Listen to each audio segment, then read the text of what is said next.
खुशी ढूंढनी पड़ती है जब कभी कोई अपनी खुशी में दूसरों को शामिल नहीं करता है, क्योंकि ये खुशी है जिसके कारण तो हम जी रहे हैं। और ये सुख है, दुख है, ये सब दूर तब होता है जब हम मिलकर कुछ करते हैं। देखें, ये दुख भंजन दरबार अपनों को, रिश्तेदारों को और उन मेंबर्स के बर्थडे मनाते हैं। आज गुरु नानक की छठी मना रहे हैं।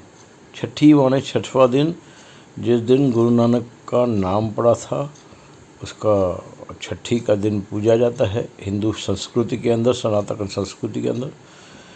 ऐसा एक कार्यक्रम आज दुख भंजन दरबार ने आयोजन किया।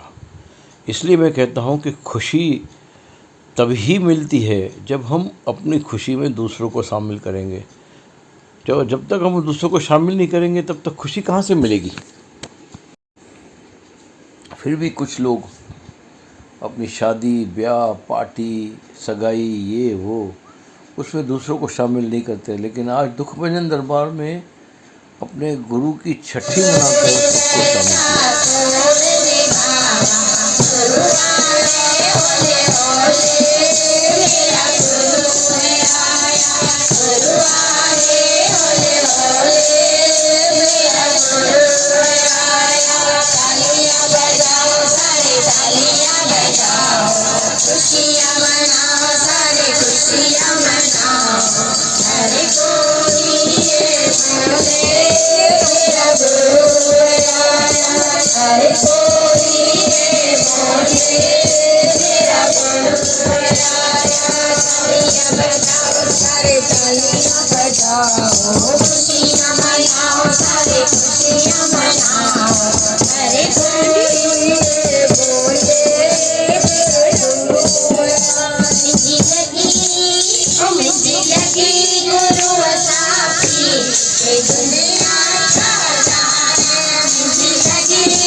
मेरे सदा भुवन नाथ साचे